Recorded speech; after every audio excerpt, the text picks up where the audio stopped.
Bienestar financiero. ¿Te encuentras bien con el dinero? Hoy empezamos otro episodio de nuestro podcast Bienestar Financiero y déjenme darles la buena noticia que tenemos un invitado de lujo. Él es Francisco Santoveña y bueno, muchas gracias. Siempre agradezco a todas las personas que me están escuchando, ya sea en su casa o desde su coche o en el trabajo, haciendo ejercicio. Muchas gracias. Bueno, pues como siempre digo cuando iniciamos esto, vamos a darle para adelante. Hoy el tema es las inversiones inmobiliarias, pero desde el punto de vista de ser un desarrollador inmobiliario. Todo un tema, como siempre lo he explicado, hay tres formas de hacer dinero: inversiones, bienes raíces y negocios. Y hoy particularmente Francisco Santoveña, que en unos segundos se va a presentar, un gran desarrollador, pues nos va a platicar exactamente cómo se empieza un desarrollo desde cero y todo lo que conlleva hacerlo. Pues yo ya platiqué con él y de verdad créanme que me dejó impactado. Y pues vamos a empezar. Me gustaría mucho, primero, gracias por la invitación, Francisco. No, al contrario, a ti, gracias por la invitación, Octavio. Aquí con mucho gusto para poder participar aquí en el foro al que nos invitas. Gracias. Oye, pues cuéntanos un poquito de tu experiencia, si eres tan amable, Francisco. Mira, yo ya me inicié hace varios años trabajando para distintas desarrolladoras de vivienda. He tenido la oportunidad de trabajar inicialmente aquí en Querétaro, una empresa que se llamaba DRT Pulte, con la cual tuve la oportunidad de desarrollar un proyecto en Zamora, Michoacán, de 997 viviendas de interés social. Wow. Posteriormente, con esta misma empresa, me fui a la plaza de Celaya, Guanajuato, aperturé esa sucursal y desarrollé otro proyecto, otro fraccionamiento de vivienda de 775 viviendas también de interés social. De ahí me voy a la ciudad de León, Guanajuato, con la misma empresa. Y estando en León, Guanajuato, me reclutan por parte de otra compañía de Aguascalientes, una empresa que se llamaba Vivendum, donde, bueno, estuve participando también en la plaza de Guadalupe, Zacatecas, ahí en un desarrollo que se llama Villas de Guadalupe.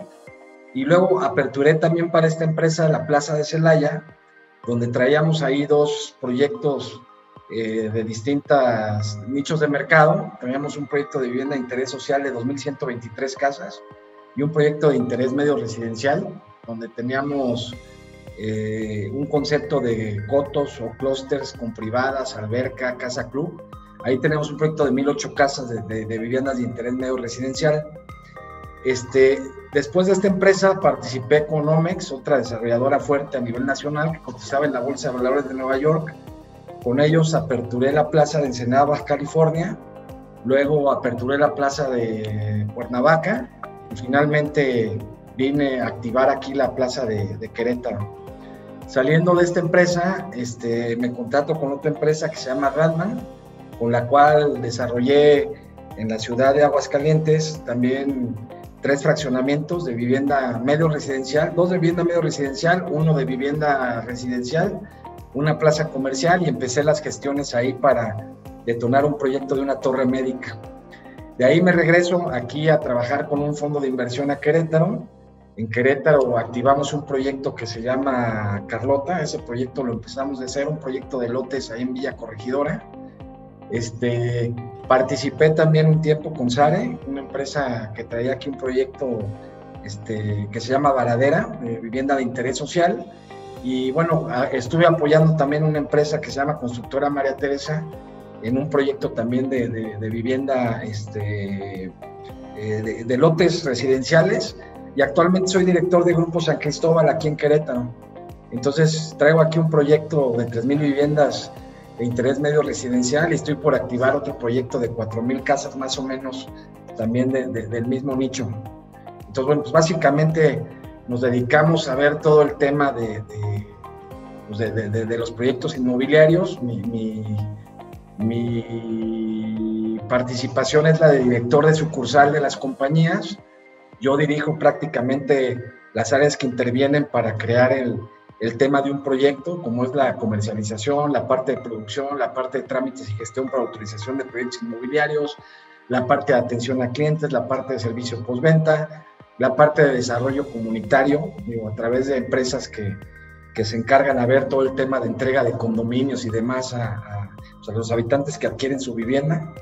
Entonces, bueno, pues es todo un tema ahí amplio, y pues ese es más o menos lo que es mi formación en el tiempo, mi querido Octavio. Hay nada más poquito, ¿no? Para ver que tienes experiencia inmobiliaria. Oye, pues desde cero, realmente, ¿cómo se hace un desarrollo inmobiliario? ¿Cuál es la mejor fórmula para hacer un desarrollo inmobiliario? Mira, lo primero que tienes que tener claro es que, o sea, ¿qué nicho de mercado es el que tú pretendes atender? ¿Sale? Es importante siempre evaluar antes de la adquisición de una reserva territorial cuál es la vocación del terreno que quieres tú, que tú quieres adquirir, comprar o asociarte en un esquema de asociación en participación a través de modelos de fideicomiso, que ahorita más adelante lo vamos a hacer. Pero lo primero que tienes que hacer es checar dentro del plan parcial de desarrollo urbano. Normalmente los municipios tienen planes parciales donde ya los usos de suelo están asignados específicamente a los terrenos dentro de la mancha urbana que se encuentran disponibles para ser susceptibles de desarrollo. Estos terrenos están clasificados en base a densidades. Estas densidades, por ejemplo, tenemos una densidad H4. Esa densidad H4 quiere decir que puedes meter tú 400 habitantes por hectárea. Se determina que tú tienes que tener un hacinamiento de 5 habitantes por vivienda, lo cual quiere decir que tú, al dividir las 400 viviendas por hectárea entre los 5 habitantes por vivienda, determinas que en una superficie de 1 hectárea puedes meter hasta 80 viviendas. Entonces, así como está la vocación y la regla para el H4, está la vocación y la regla para el H3. En el H3, en vez de meter 400 viviendas por hectárea, puedes meter únicamente 300 viviendas por hectárea. 300 viviendas por hectárea. Son 300 habitantes por hectárea. Entre 5 habitantes por vivienda te dan 60 viviendas por hectárea. O sea, a lo que voy es que en un H4 tú puedes meter 80 viviendas por hectárea. En un H3 tú puedes meter 60 viviendas por hectárea. En un H2 puedes meter 40 viviendas por hectárea.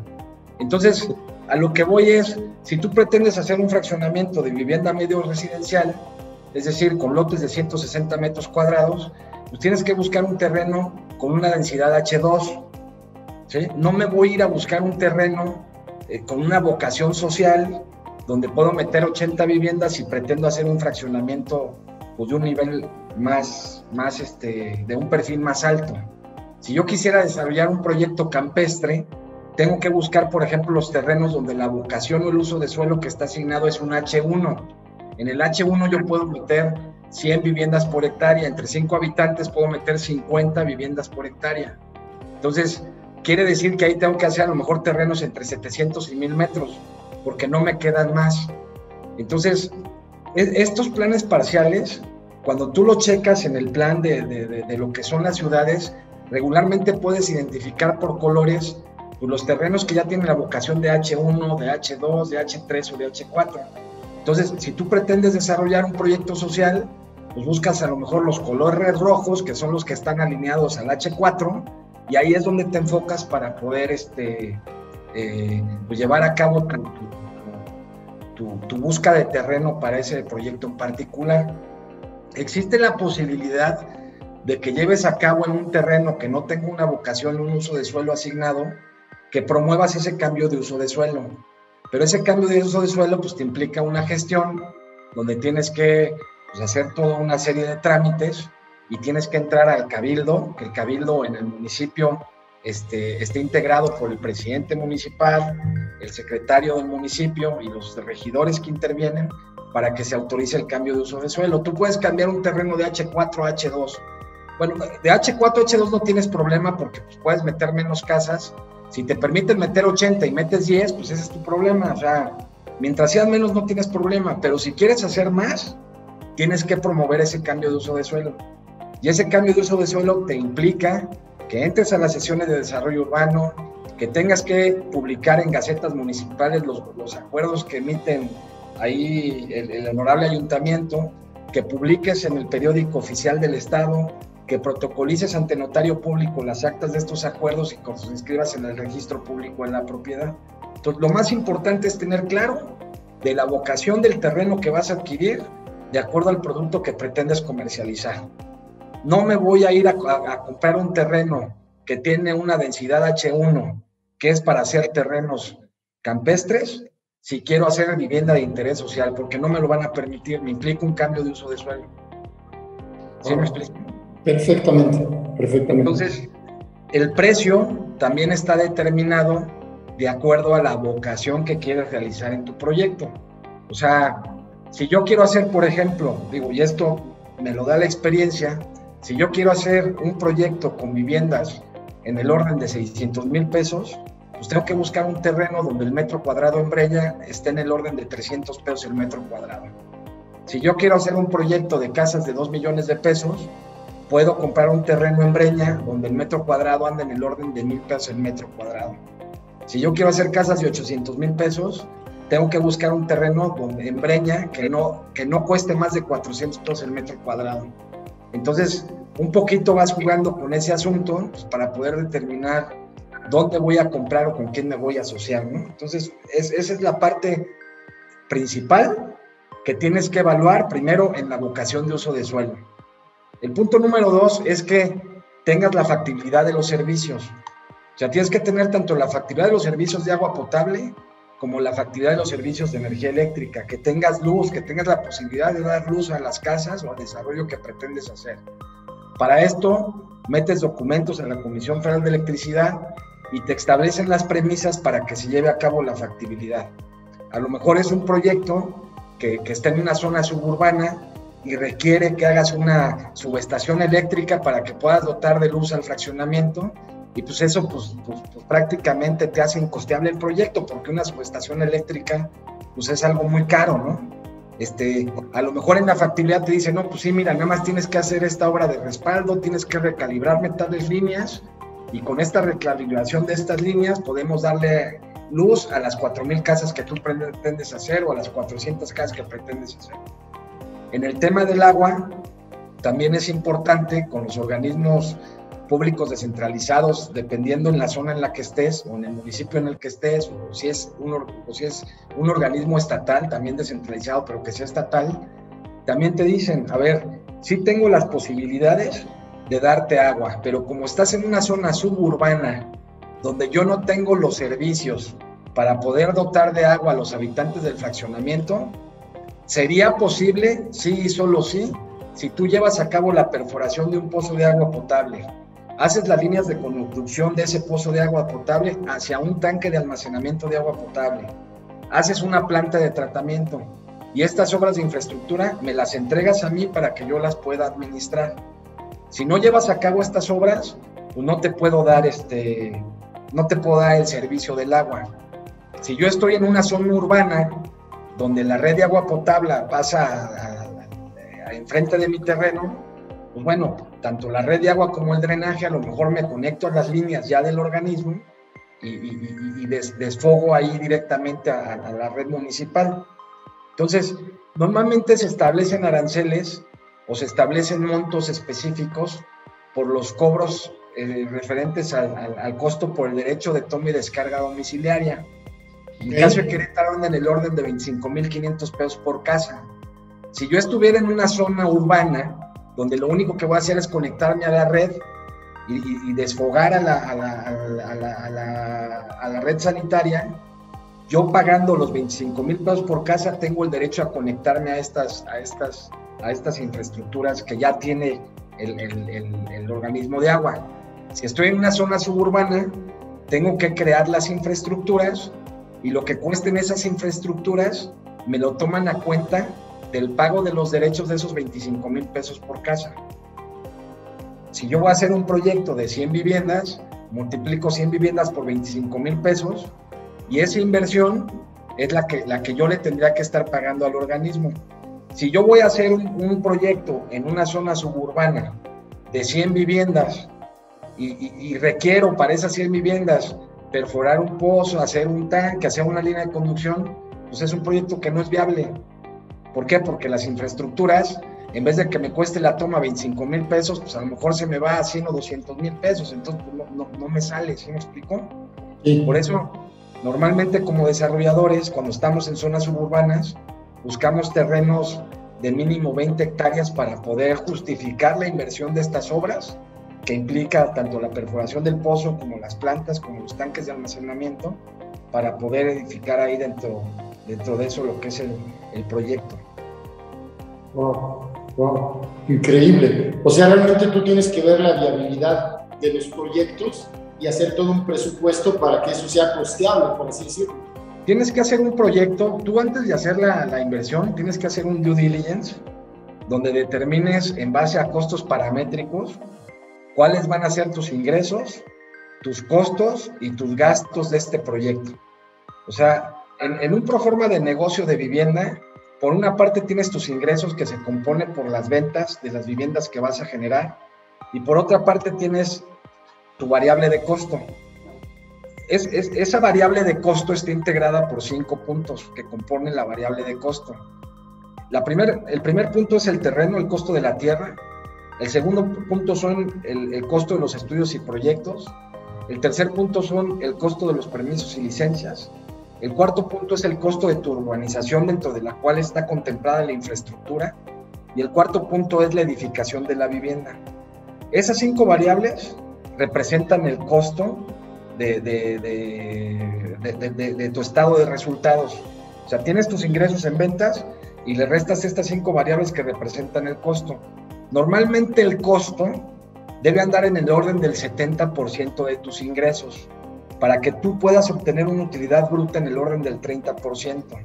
Qué bueno. Una variable importante es que tu terreno no puede valer en un negocio de vivienda más del 10% de los ingresos que tienes proyectados en ventas. Entonces, desde ahí ya empiezas también a ver la viabilidad del proyecto.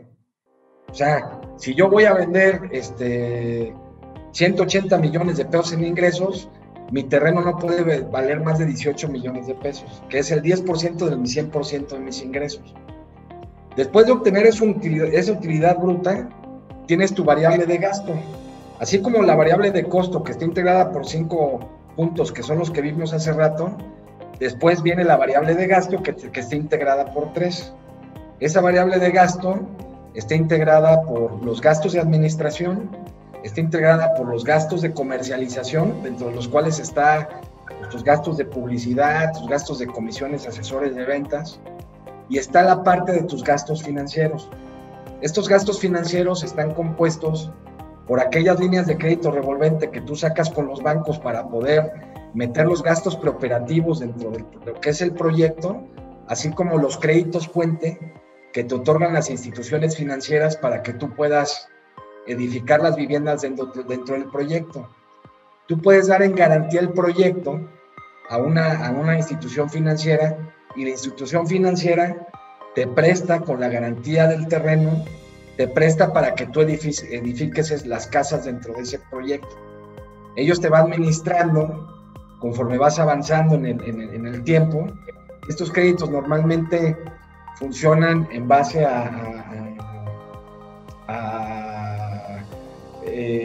haz de cuenta, te cobran una comisión por apertura. Okay. Te prestan el 65% del valor de tu proyecto en ventas. Si tú vas a hacer casas de 1 millón de pesos, el banco te presta 650,000 pesos por casa. De esos 650,000 pesos de lo que es tu monto de crédito, cuando sacas el crédito te cobran una comisión por apertura del 2%. Te dan como anticipo, como capital de trabajo, un 20% de ese 65% que te prestan. Y lo demás te lo van a ir dando por estimaciones de obra, conforme vas avanzando en el proceso de la obra. Tú vas a ir pagando los intereses cada mes. Y esos intereses normalmente te los cobran en base, pues, a las tasas que ellos estén administrando. Puede ser una tasa, por ejemplo, TIE más 4. Estamos hablando que puede ser un 14% anual. Entonces, ¿cómo funciona este asunto? O sea, tú dependiendo la deuda que vas levantando, pues cada mes vas pagando la parte proporcional de intereses del saldo insoluto, pues de las administraciones que vas jalando de los créditos del banco, ¿no? Este saldo insoluto pues se va a ir desinflando en el momento en el que vas a empezar a hacer las individualizaciones con los clientes y vas pagando la parte de ese 65% que te prestó el banco para poder en el tiempo pues, ir pagando menos intereses. Normalmente en los créditos puente en viviendas horizontales pues tienes que andar en un orden del 5% de tus ingresos, es lo que representa tu costo financiero de llevar a cabo ahí ese levantamiento de deuda. ¿Para qué? Para que obtengas una GUAIR más o menos de un 15%. La GUAIR es la utilidad antes de impuestos y retenciones. Entonces, haciendo un ejercicio rápido de proforma, pues tienes tus ingresos, que son tus ventas, menos tu costo, que está integrado por terreno, estudios, proyectos, permisos, licencias, urbanización, edificación, infraestructura, te da una utilidad bruta. A eso le restas tus gastos, que están integrados por lo que es la parte de gasto de administración, tu gasto financiero y tu gasto de publicidad y comercialización, y obtienes al final tu utilidad antes de impuestos, que normalmente anda en el orden del 15%, como te comentaba, más o menos en un negocio de vivienda horizontal. El crédito puente, cuando tú vas a sacar un crédito para hacer un proyecto de vivienda vertical, pues ahí la carga financiera es mayor. ¿Por qué? Porque a diferencia de la vivienda horizontal, donde tú puedes ir individualizando casas conforme las vas terminando, en un edificio, pues no puedes individualizar la casa de hasta abajo si no has terminado de colar la casa de hasta arriba. Entonces, por proceso, tu crédito puente es mayor. Entonces, a lo mejor ese 5% se te va a un 7, 8, 9% de lo que traes proyectado en el tema de tu variable de costo de financiamiento. Entonces, pues también en tu proforma, pues tienes que evaluar también el costo de la tierra con el impacto del incremento que tienes en el costo del financiamiento, pues para que realmente sea negocio. Entonces, tú una vez que terminas el proforma, bueno, antes de terminar el proforma, para poder determinar bien el tema de los gastos, pues tienes que trabajar un flujo de efectivo. Y ese flujo de efectivo, pues lo haces también proyectando ingresos y egresos. Ingresos y egresos en el tema de las administraciones de crédito puente, ingresos y egresos en los anticipos que te dan los clientes en base a variables relevantes que tú identificas. O sea, para mí las variables relevantes son, por ejemplo, la parte de comercialización, los apartados. Mi premisa en apartados es que el cliente voy a apartar con 5,000 pesos. Mi programa en mi sábana operativa voy a tener una absorción de 8 apartados mensuales. Entonces, esos 8 apartados mensuales, voy a asumir que mi premisa de apartado es tener 5,000 pesos para que pueda apartar un cliente una vivienda. Entonces, yo en el flujo, como voy a tener 8 casas apartadas cada mes, en el flujo, en la parte de ingresos, pues meto a caja esos 40,000. Luego tengo la variable de contratos. El contrato es cuando ya el cliente me paga el 10% del enganche de la casa que me va a dar. Entonces, ese contrato a lo mejor lo voy a obtener en los siguientes 2 meses. Entonces, en los siguientes 2 meses en el flujo, pues yo ya voy a tener esas 8 casas que aparté en el primer mes. En el tercer mes me va a caer a caja el 10%, o sea, restándole ya los 5,000 pesos, a lo mejor me caen 90,000. Entonces, en el flujo de efectivo ya meto esos 90,000 pesos conforme a mi programa. Y luego la otra variable es el tema de las individualizaciones. Las individualizaciones es cuándo voy a cobrar mi casa. Ahí en esta sábana operativa, con estas variables, yo determino también mis ciclos de producción y mis ciclos de lo que es mi urbanización. O sea, a lo mejor mi ciclo de producción de una casa es de 4 meses.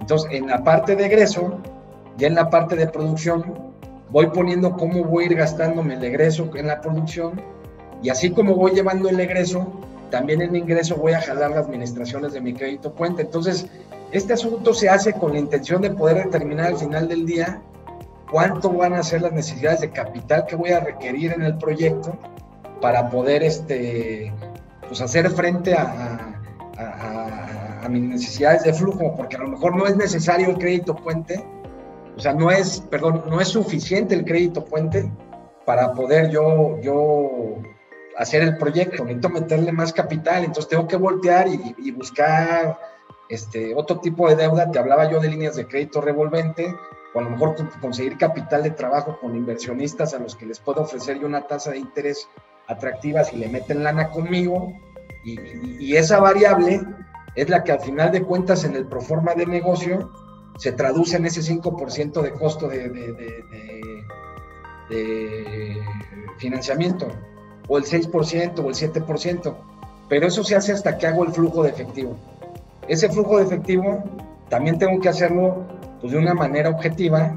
Previamente tengo que hacer un estudio de mercado para validar que efectivamente mi absorción en ventas, de acuerdo al nicho de mercado que pretendo edificar o hacer, pues anda en el orden de las casas que estoy proyectando. O sea, no voy a poner que voy a vender 25 casas mensuales cuando el mercado me dice que voy a vender 8, ¿sí me explico? Entonces tengo que irme con 8, y la producción, tengo que ir cuidando mis inventarios, y la producción la tengo que ir llevando detrás de mis ventas. Mis ventas me van marcando mi pauta para yo poder ir detonando la producción.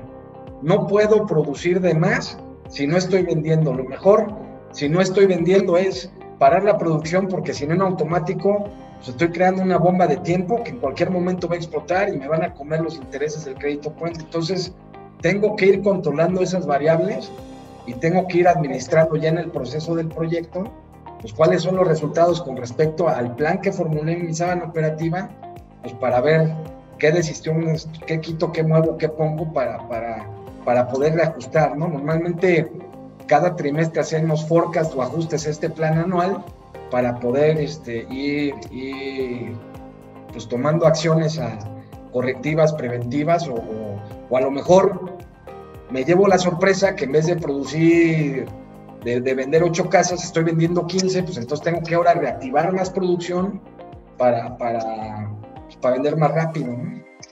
Y si vendo más rápido, pues gano más. Todo un tema, ¿no? Ahora, me comentabas del esquema de asociación en participación.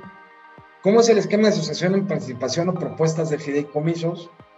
O sea, normalmente yo, para no descapitalizarme, o muchos desarrolladores, para no descapitalizarse con la adquisición de un terreno, lo que hacemos es generar sinergias con los dueños de los terrenos. Entonces, ¿qué es lo que hacemos? Nos asociamos con ellos, los subimos al negocio. Entonces, yo les ofrezco a ellos el 10% de mis ventas, de mis ingresos en ventas, que es la variable que les comentaba yo en el estado de resultados de la parte del terreno.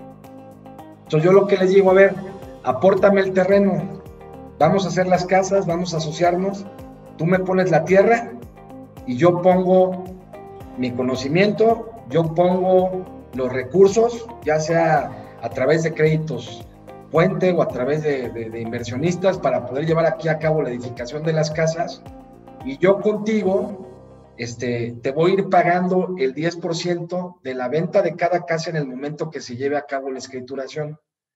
Entonces, para este asunto existen los modelos de fideicomiso. El fideicomiso es un contrato celebrado entre, en este caso, en una figura, vamos a poner una figura donde tú eres el dueño del terreno. Tú, al ser el dueño del terreno, tú eres una parte que, o sea, se conoce como fideicomitente, fideicomisario A. Eres fideicomitente porque tú aportas la tierra, y eres fideicomisario porque de la venta de las casas vas a llevar una contraprestación, que es una utilidad o ganancia de la venta de una casa. Yo soy el fideicomitente, fideicomisario B, porque yo soy el desarrollador. Yo voy a poner a mi equipo de trabajo, yo voy a poner mi infraestructura, mis conocimientos, y voy a hacer las casas, y de las casas, o sea, yo aporto eso, y yo aparte voy a recibir también una contraprestación a la compra, a la venta de las casas. Entonces, dentro del contrato o el modelo del contrato de fideicomiso, se establecen las premisas o las reglas del juego. Entonces, dentro de estos modelos de fideicomiso, que normalmente son regulados, administrados por instituciones también bancarias, por ejemplo, puede ser un fideicomiso con Actinver, puede ser un fideicomiso con Banco Inmobiliario Mexicano, puede ser un fideicomiso con HSBC, o sea, tienen divisiones fiduciarias donde hay un delegado fiduciario que funge como referee y que es el que se encarga de velar porque las premisas que se establecieron o las condiciones contractuales que se establecieron en el acuerdo entre las partes, pues se cumplan como tal. O sea, yo a lo mejor te digo, a ver, Octavio, vamos a hacer un proyecto en un terreno, apórtame 20 hectáreas. Entonces tú me dices, a ver, sí, Francisco, te aporto 20 hectáreas, pero no te voy a permitir que grabes las 20 hectáreas. Te voy a ir permitiendo que des en garantía, por etapas del proyecto, una superficie específica, y cuando tú me pagues tanto dinero, en ese momento te libero otra parte, y así y te voy liberando otra parte. Cuando tú me hayas pagado a mí el 65% de las casas de la primera etapa, en ese momento te libero la segunda etapa. Entonces, estos temas que son las premisas de las reglas del juego, son las que el fiduciario se encarga de que se cumplan como tal. Entonces, mientras esto no sucede, el fiduciario no puede comparecer ante las instituciones financieras para poder obtener un financiamiento de un crédito puente adicional, por ejemplo. O en las premisas del fideicomiso se establece que una vez que se cobren las casas, pues le tengo que pagar en primer término al fideicomitente fideicomisario A, que es el dueño de la tierra, o que el dinero caiga en la cuenta fulana de tal para que de ahí se disperse primero este cuate, protege este cuate, y después el dinero llega al B. Entonces, este tema del modelo, o sea, se estructura dentro del contrato y se ponen las reglas del juego. Así funcionan los fideicomisos. A mí como desarrollador no me implica un tema de descapitalización en la adquisición de una reserva, ¿sí? Y el beneficio que llevas tú, como yo te llevo a ti con un porcentaje de las ventas, establecemos un porcentaje de ventas. Entonces, te llevo a ti en la plusvalía. Entonces, tú originalmente me vendías un terreno a 400 pesos el metro. Esos 400 pesos el metro, en el momento en el que hago el modelo de negocio, o sea, corresponde que te pague el 10% de las ventas a razón de los 400 pesos el metro. Pero ¿qué va a pasar en el tiempo? Como yo voy indexando precios, tú vas a ir cobrando siempre el 10% de las ventas. Entonces yo te voy llevando en esa plusvalía. De tal manera que tú de los 400 pesos que aportaste inicialmente, pues en el tiempo puedes llegar a recibir hasta 550, 600, o sea, dependiendo del tiempo en que llevemos a cabo el proyecto. Si yo veo que es viable subir el precio, pues para ti es muy bueno, porque tú vas a ganar. Entre más caro yo venda, tú más ganas. Ahora, se establece también dentro de las premisas del fideicomiso, para ti como fideicomitente fideicomisario A, que fuiste el que aportó la tierra, que no puedes pagarle menos de X cantidad de dinero, que es lo que son los 400 pesos por metro. ¿A qué voy? Por ejemplo, yo para poderte pagar al menos 400 pesos por metro, tengo que vender casas de no menos de 650,000 pesos. ¿Para qué? Para que tu 10% mínimo sean 65,000 pesos por casa. Si yo decido vender la casa más barata en 500,000 pesos, se pone una cláusula específica en el fideicomiso donde yo a ti no te puedo dar menos por casa de 65,000. Que eso a mí me pega. ¿Por qué? Porque yo como fideicomitente fideicomisario B, pues ya el darte 65,000 de una casa de 500, pues ya no es el 10%, ya me estoy yendo un 13%. Pero a ti te blindo en el sentido de que tú aseguras mínimo tus 400 pesos por metro y siempre vas a ir hacia ganar más, ¿no? Okay. Aquí tengo una pregunta. ¿Ese 10% que gana el que tiene la tierra es neto, es bruto? ¿Cómo opera? No, o sea, normalmente, o sea, la cuestión fiscal ya es parte que atiende cada persona. Ok. Sí. O sea, tú si me vendes un terreno, pues tienes que pagar impuestos por la venta de tu terreno, si es que generas una utilidad. Entonces, ahí ya es un tema ya de planeación fiscal, donde ya pues tienes que ver con la gente con la que te estás asociando, que pues, se asesoren con fiscalistas pues, para ver de qué manera hace su estrategia para el tema del pago de los impuestos, ¿no? Okay. Y la otra parte, en el momento en que yo te vendo, que entro a esa sociedad y que voy a ganar el 10% de la venta, digo, tú eres el experto, ¿estoy ganando más que si yo vendiera el terreno directo? ¿En teoría? Mira, puedes ganar más en el tiempo. Aquí el problema es que no toda la gente tiene dinero para pagarte el terreno de contado. Ok. Entonces, digo, llegar ahorita a vender un terreno de 120 hectáreas que valga 300 pesos el metro, pues estamos hablando de, no sé, pon un número, 200 millones de pesos.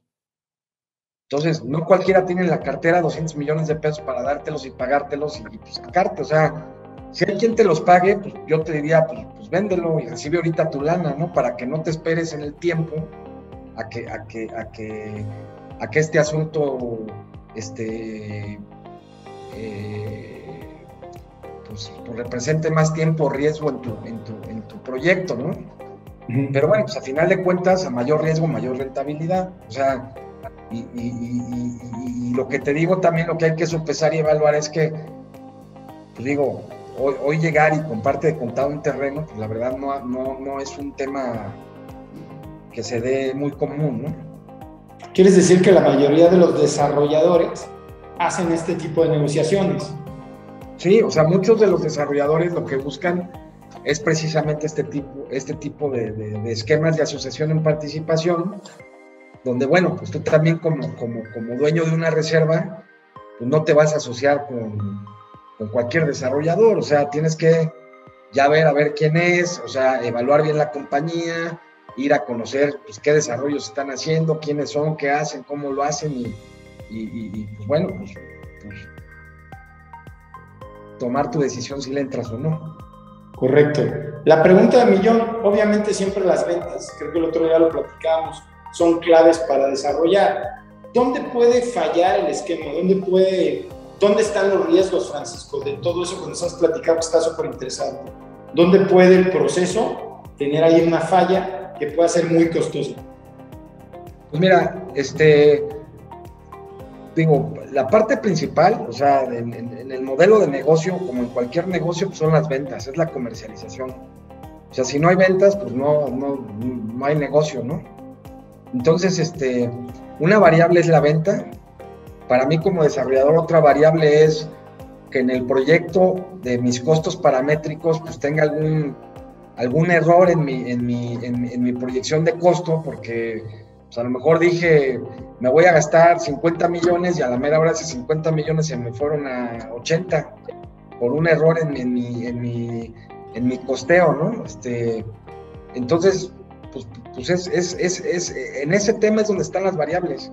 La otra es que por un error de gestión, o sea, o de no coordinar bien o monitorear bien los trámites que tienes que llevar a cabo para hacer la autorización de un fraccionamiento, que es desde la autorización de una traza urbana, donar las áreas de donación al municipio, después constituir condominios, obtener licencias de urbanización, licencias de construcción, alineamientos, números oficiales, permisos de venta que también se tienen que protocolizar, publicar, inscribir en el registro público, atender el tema premio en catastro. O sea, es todo un tema autorizar un proyecto. Si tú no administras estas variables de permisología de una manera objetiva y muy puntual, puedes llegar al riesgo de que puedas tener un inventario de casas terminadas que no puedas cobrar por temas de gestión. O sea, y eso pues es la muerte. ¿Por qué? Pues porque pues, te aventaste a construir 100 casas mira, una casa, vamos a sacar el costo financiero de una casa. ¿Qué padre? Una casa de 650,000 pesos, ¿sí?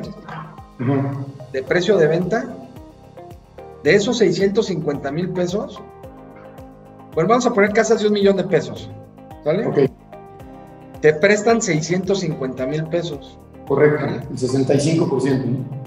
El 65%, que son 650,000. Sí. ¿Sí? Esos 650,000 pesos te cuestan el 1.02% mensual de intereses, que son 6,630 pesos de intereses mensuales. ¿De acuerdo? Wow. Uh-huh. Esa casa te va a dar una utilidad que viene de una sábana operativa donde tu ciclo de producción es de 4 meses. Es decir, yo una casa que inicio en enero y la construyo enero, febrero, marzo y abril, yo en mi sábana operativa proyecto que la voy a cobrar en el mes de mayo, al mes siguiente de que la termino. Entonces, en ese momento pago la deuda. ¿Por qué? Porque ya la estoy escriturando. Si yo me desfaso, esta utilidad de esta casa que estamos diciendo de 650,000 pesos, que antes de impuestos, de $1,000,000 de pesos, perdón, ¿sí? Esta casa de $1,000,000 de pesos, que me va a dejar una utilidad de 150,000 pesos, ¿sí? Antes de impuestos. Si yo me desfaso en esta casa por errores de trámites, por decir un ejemplo, 10 meses, ¿sí? O sea, ya le estoy restando esos 150,000 pesos que me va a dejar de utilidad esa casa, le estoy restando 66,300 pesos que le va a pagar al banco en intereses por haberme desfasado en trámites. Entonces, de la utilidad que yo dije que iba a generar para mí de 150,000 pesos por casa, pues se me está bajando a 70, cabrón. ¿Sí me explico? Antes de impuestos. 7%. Entonces, sí me explico. Entonces, una utilidad que proyecté que iba a andar en el 15, pues a lo mejor andan en el 7. Y si en los permisos todavía no soluciono las broncas, y si registro no me inscribe el protocolo para poder individualizar, y si no salí oportunamente de catastro, y si no entré al cabildo en el municipio, y si no cuido a detalle mis temas de permisología, o sea, esos 66,000 pesos se pueden hacer 200,000. Entonces, mi restricción varía. Mi restricción o mis riesgos, o sea, pueden estar en distintas áreas. Puedo tenerlas en la parte comercial porque no tengo ventas. O puedo tenerlas en la parte de producción porque en producción tuve errores en la cuantificación de los materiales y entonces tengo que hacer aditivas para poder meter al sistema para comprar los materiales, entonces freno la producción, pero eso me va a implicar un incremento de costo, entonces tengo que tener la restricción en el área de producción. O tengo un área de restricción en la parte de trámites, ¿sabes? Volteo con mi departamento de permisología para poder ver cómo desatoro ese tema de permisología. Entonces, la restricción cambia. En este negocio, la restricción cambia. Y me tengo que ir alineando a donde tengo las distintas restricciones para ir desatorando y ir fluyendo en el tema de estas variables. Wow. Tengo que ir monitoreando todas las semanas mis variables relevantes, que son iniciadas, las casas que inicio, las casas que termino. Tengo que ir viendo que las casas que proyecté iniciar, las haya iniciado, que las casas que proyecté terminar, las haya terminado en tiempo. Que las casas que dije que iba a apartar se hayan apartado en el mes que dije que iba a apartar, y esa variable la veo con la parte comercial. Que las casas que dije que iba a contratar y que iba a caer los 10,000 pesos para contrato de esas 8 casas en el mes tal, caiga la lana en el mes tal, porque si no cae, tengo problemas en mi flujo de efectivo. Entonces, son variables relevantes o indicadores o KPIs que a mí, como director del proyecto, pues me ayudan a ir monitoreando mis distintas áreas para ver índices de fechas críticas en la parte de producción, variables relevantes en la parte de trámites, índices de fechas críticas en la parte de trámites, variables relevantes en la parte de producción y variables relevantes en la parte de la comercialización. Wow. Oye, y aquí me queda algo importante que mencionaste. La utilidad neta es menos del 15%, o sea, hablaste de una utilidad bruta del 15%. Sí, o sea, tu utilidad bruta es del 30%. El 30% se obtiene de tus ventas menos tus costos de ventas, que está integrado por las 5 variables que te comenté. Ok. Que te cuesta el terreno, los estudios y proyectos, los permisos y licencias, edificar y urbanizar. De tu venta contra lo que te cuesta, tienes que tener una utilidad bruta del 30%. A esa utilidad bruta le tienes que restar ahora la variable de gasto. Para obtener la utilidad bruta, le quitaste al ingreso el costo. Ahora a la utilidad bruta le vamos a restar el gasto. El gasto está compuesto por 3 variables, que son los gastos de administración, los gastos de comercialización y los gastos financieros. Normalmente son en el orden de un 15%. Por eso tu utilidad antes de impuestos andas en un 15%. 100% en ventas menos 70% que te cuesta, tienes una utilidad bruta del 30%. menos tu gasto que representa el 15%, te queda una utilidad antes de impuestos del 15%. Ok. Quiere decir que si construiste un clúster de 15 millones de pesos, te ganaste 1,5, por decir, de 10 millones de pesos, te ganaste 1,5. Bueno, eso sería el 10%. Ok. No, de 10 millones, son 20 de 10 millones de pesos, te ganas 1,5 millones, ¿no? Así es, esa es tu utilidad. Okay. Claro que depende mucho del proyecto, qué es lo que vas a ganar, ¿no? Si son proyectos grandes, me imagino que esas variables son importantes, ¿no? Sí, ahora dentro de las variables, por ejemplo, o sea, hay distintos modelos de negocio, o sea, dentro del negocio hay negocios. Yo, por ejemplo, y muchos desarrolladores no pegamos tabiques, o sea, nos dedicamos a administrar. Entonces, ¿yo qué hago? Yo subcontrato todo. Entonces, yo subcontrato a constructoras para que me edifiquen mis trenes de casas. Y yo superviso que esas casas se hagan de acuerdo a las especificaciones pues, que le estoy marcando a los contratistas. Pero yo no pego tabiques, yo me quito de broncas de mano de obra, me quito de todas esas broncas. Yo nomás administro procesos y avances. Entonces, ahí hay un negocio. O sea, si yo me integrara verticalmente, donde yo produzco, ensamblo, distribuyo, construyo, vendo, pues hay más negocios dentro del negocio, pero mi negocio, o sea, ahorita a mí como desarrollador y para muchos desarrolladores no está en la construcción. Ese 15% me lo deja a mí subcontratando. Hay empresas, por ejemplo, que se dedican también a comercializar. Entonces, si yo comercializo, pues tengo una utilidad dentro de ese 5% como comercializadora. Claro, claro. En el costo de lo que es la edificación, hay un negocio que te deja una utilidad también hay un indirecto y una utilidad que se proyecta también para esa variable. Entonces, los contratistas tienen ya una utilidad. A mí me queda un 15 ya subcontratando. Wow, ya te entendí a la parte que llegas. Fíjate que hay un punto que a mí se me ocurrió, la verdad fue como algo que pensé y me gustaría que a lo mejor tú me contestaras seguramente como experto, que es, ¿cómo ves una idea en donde yo tengo esa capacidad de construcción y construyo 50 casas, vamos a pensar, con un valor de venta de 1 millón de pesos, que serían 50 millones de pesos, y en vez de venderlas, hiciera un sistema de rentas, ¿no? Y que ese sistema de rentas me estuviera dando un flujo efectivo mensual, obviamente en una buena zona, y obviamente a lo mejor podría tener ocupado el 80, 85, de repente el 70 o el 100. ¿Se te hace un buen proyecto? Pues mira, o sea, hay que ver financieramente pues, cuál es la TIR que te genera el proyecto. O sea, y hay que ver en qué orden quieres rentar y ver contra la inversión que tienes, pues cuánto es lo que te va a dejar de utilidad. Porque a lo mejor vas a ganar más dejando tu dinero en el banco. ¿Sí me explicó? O sea, como que tienes que hacer un análisis, o sea, con ese planteamiento que traes del 85% rentado, ver cuánto pretendes rentar, determinar una variable también, o sea, tienes que hacer un proforma de negocio igual como el que te estoy poniendo de la vivienda para este negocio en particular, porque también vas a tener una variable de costo y vas a tener una variable de gasto, o sea, vas a tener tus ingresos, tus costos y tus gastos.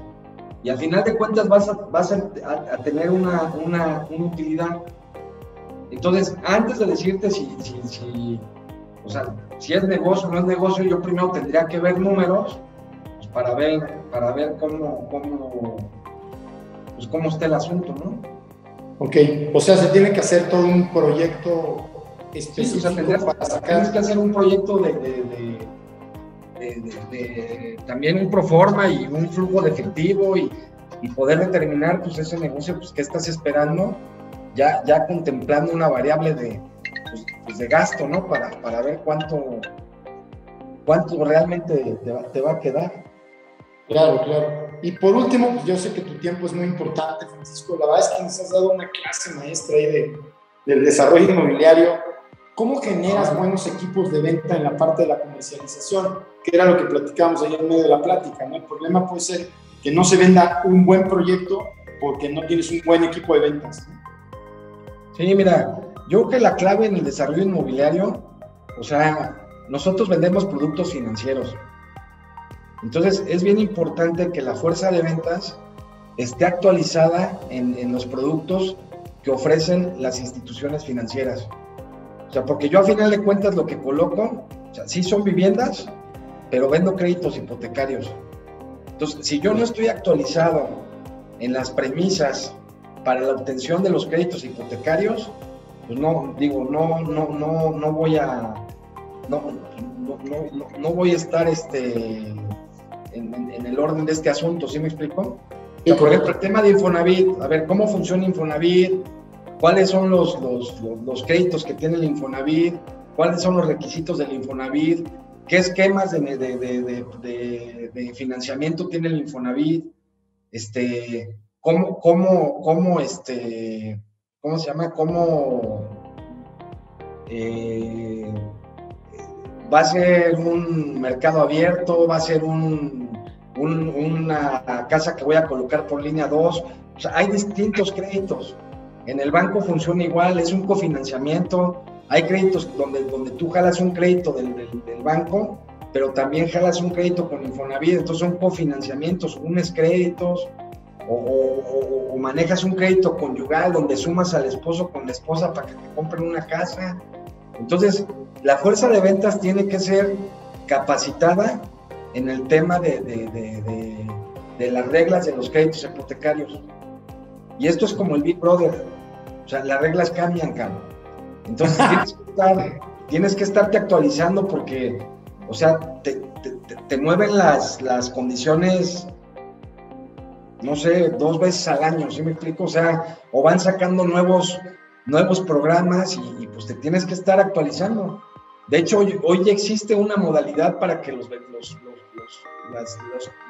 asesores comerciales se certifiquen por parte en el tema de Infonavit, tienes que estar certificado en Infonavit para que puedas ofertar productos del Infonavit. Ok. ¿Sí? O sea, ¿qué pasó, por ejemplo, con las empresas públicas? Cuando en el gobierno de Peña Nieto se crea una secretaría que establece polígonos de contención donde se iba a establecer la mancha urbana donde se iban a otorgar los créditos por parte de las instituciones financieras del gobierno federal. Entonces, haz de cuenta que agarran un círculo y dicen, todo lo que está dentro de este círculo va a poder jalar créditos de Infonavit, lo que esté afuera no les voy a dar créditos del Infonavit. Entonces, la mayoría de las desarrolladoras grandes, como Omex, como Ara, como Geo, tenían sus terrenos fuera de estos polígonos de contención que establece ahora el gobierno federal. Entonces, terrenos que antes valían, no sé, 300 pesos el metro, pues se van a valer $1, porque ya nadie te iba a prestar para que pudieras otorgar créditos para los trabajadores en esas tierras, no sé si me explico. Sí, fue lo que derivó el caos y que pues hizo que muchas de estas desarrolladoras importantes pues se fueran a concursos mercantiles, ¿no? Correcto. ¿Por qué? Porque te cambian las reglas. Entonces, para eso hay cámaras, por ejemplo, la Cámara Nacional de Vivienda, está la Canadevi, que fomenta reuniones para estarnos actualizando a los desarrolladores, o sea, los cambios de las políticas que pues, van lanzando tanto de gobierno federal como de las distintas instituciones. Entonces, vamos ahí como desarrolladores, nos juntamos los desarrolladores, nos capacitamos a nivel federal, a nivel estatal, y pues la intención es que Canadevi, que es una cámara nacional, tiene un representante en cada estado, y este representante pues sesiona con reuniones periódicas donde estamos los desarrolladores y asistimos a estas reuniones para actualizarnos no solamente en el tema de crédito, sino también en temas de pues, actualizaciones en las leyes de ingresos, actualizaciones en los lineamientos en los municipios aquí en Querétaro. O sea, pues tienes que estar ahí actualizado, si no te actualizas pues te comen. Correcto, no, muy bien, excelente. Yo creo que la verdad, Máster, no me resta más que agradecerte. La verdad es que me gustaría hacerte 2 preguntas muy puntuales, no robarte más tiempo, es que me fuiste platicando. Y creo que es muy interesante todos los temas que desarrollas. A mí particularmente me preguntan muchas veces cuando hacen inversiones, me dicen, oye Octavio, ¿qué plusvalía o qué rentabilidad puedo tener en cada una de las inversiones? Y como tú sabes, a lo mejor, pensando muy objetivo, es una renta fija, hoy te paga un 4%, a lo mejor un pagaré bancario un 2%, hay inversiones que pueden llegar al 20%. Hoy en día vamos a pensar en un tiempo donde haces una casa o compras un terreno, ¿qué plusvalía, qué porcentaje a 5 años estando en un buen lugar te podría dar esa inversión? Pues mira, yo creo que sí te da más plusvalía que, o sea, un bien inmueble que la inflación. Ok. O sea, si estás hablando de un 6 anual, yo creo que en un inmueble pues puedes obtener hasta un 10, 12% anual. Wow. Sí, o sea, yo una casa que hoy te vendo en $1 millón, pues la termino vendiendo en $1.120.000 pesos en diciembre. ¿Sí me explico? Sí, claro. Y pues una casa pues, nunca deja de obtener valor, ¿no? O sea, siempre pues, se va actualizando y se van indexando los precios. Mira, yo te pongo el ejemplo. Yo compré aquí en Querétaro un desarrollo que se llamó El Mirador.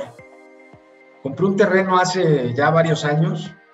Compré en preventa un terreno que me costó en aquel entonces 150,000 pesos. Ese terreno que en aquel entonces me costó 150,000 pesos, lo vendí en su momento, digo, ya después de que ya estaba en las calles y demás, lo di más o menos en 650,000 pesos. Con esos 650,000 pesos, compré otros 4 terrenos en una zona más popular para interés social. Compré esos 4 terrenos en 650,000 pesos. Hace un mes vendí esos terrenos que compré en 650,000 pesos, los vendí en 1,900,000. La semana pasada escrituré, o sea, me compré un departamento que ahorita voy a rentar, pero a lo que voy es, o sea, obviamente hay inflación, pero yo un terreno, que me hice de un terreno que ahorita ya me dio a ganar un departamento. No sé si me estoy dando a entender. ¿Qué tiempo llevó, Francisco? Me ha de haber llevado unos 8 años, más o menos. Wow. Y ahorita ya tengo un departamento,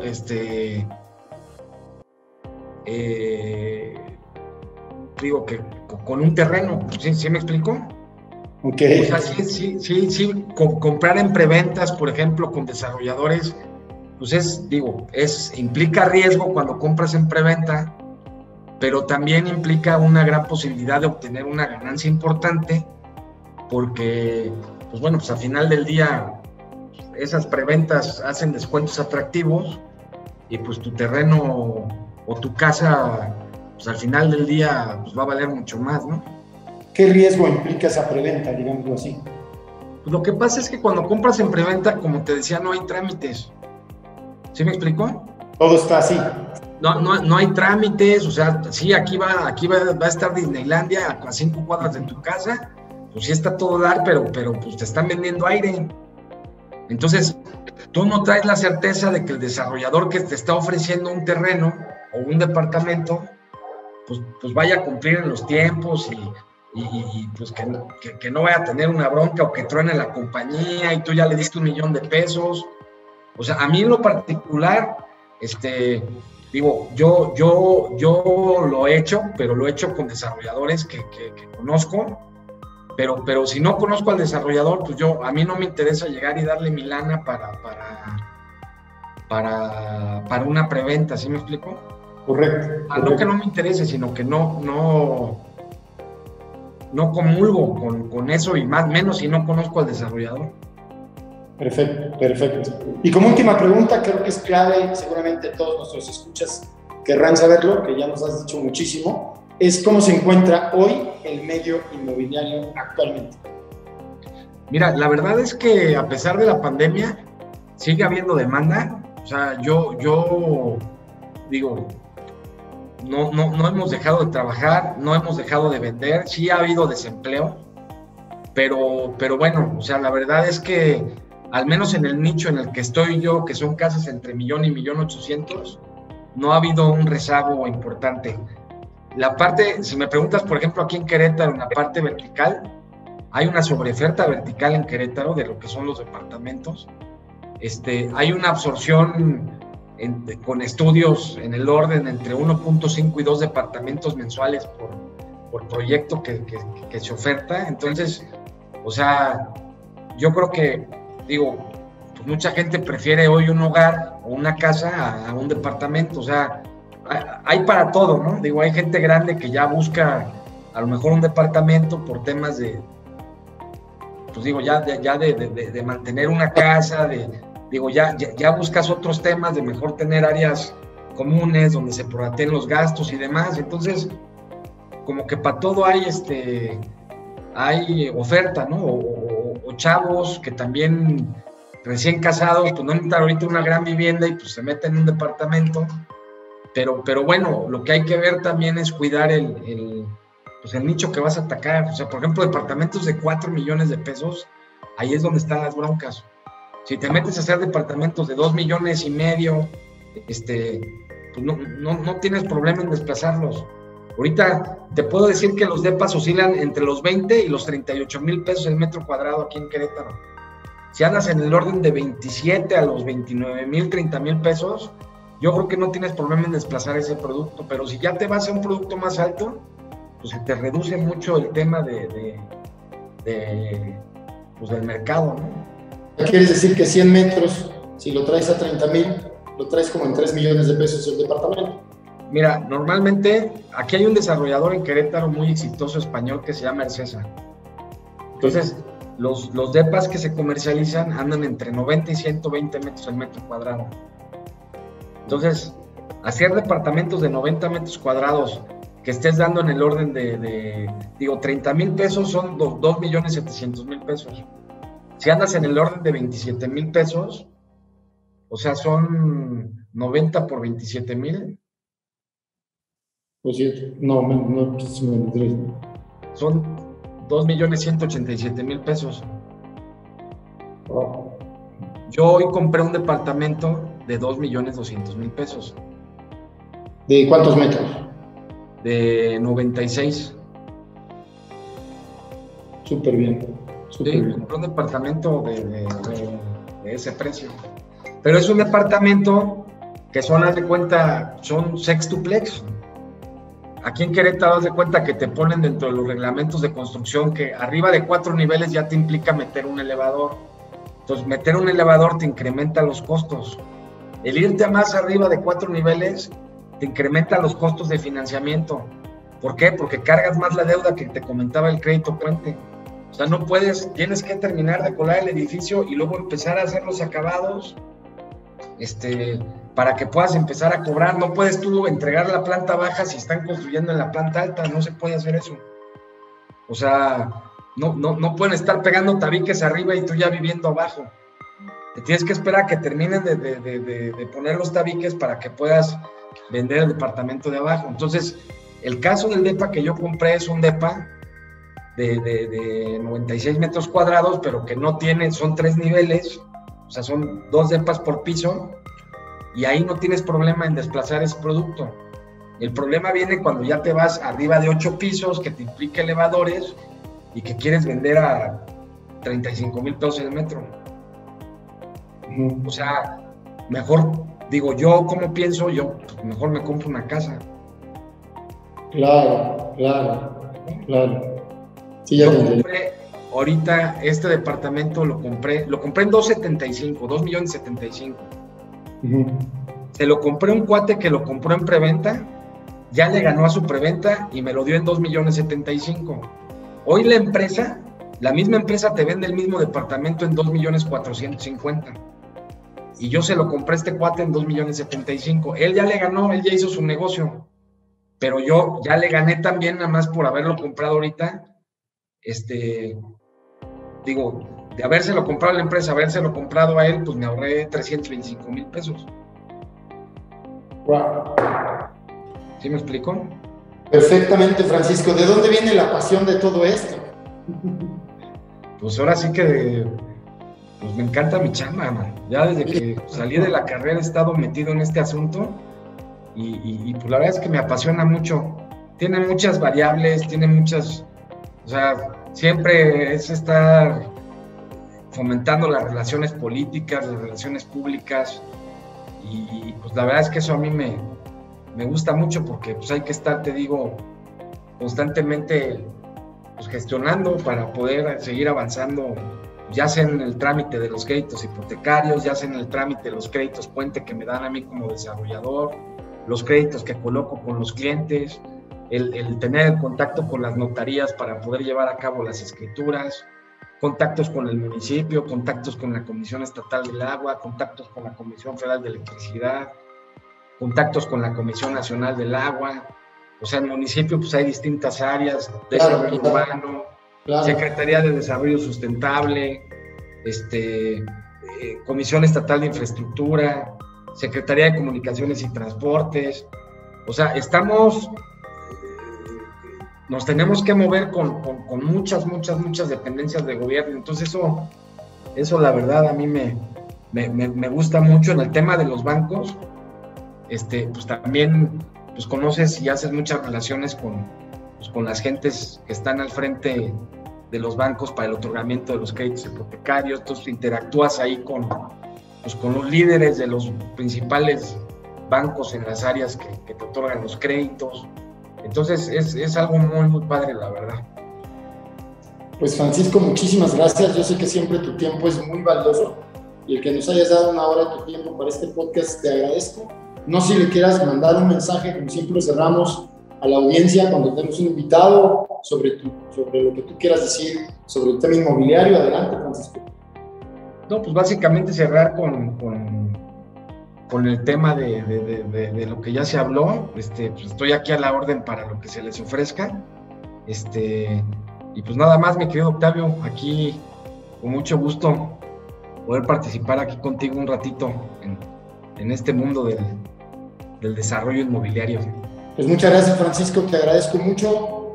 Agradezco mucho a toda la gente que nos escuchó. La verdad, en nuestro podcast de primer nivel. Espero les haya gustado. La verdad, yo me quedé picado y seguramente nos podría platicar otra hora más de estos temas. Pero bueno, muchas gracias. Mis redes sociales es Instagram, Octavio Arrieta 3, y Instagram, Facebook, y lo mismo. Muchísimas gracias, que tengan muy buena noche. Gracias por todo. Agradezco mucho a Francisco y, como siempre, llega a tu bienestar financiero.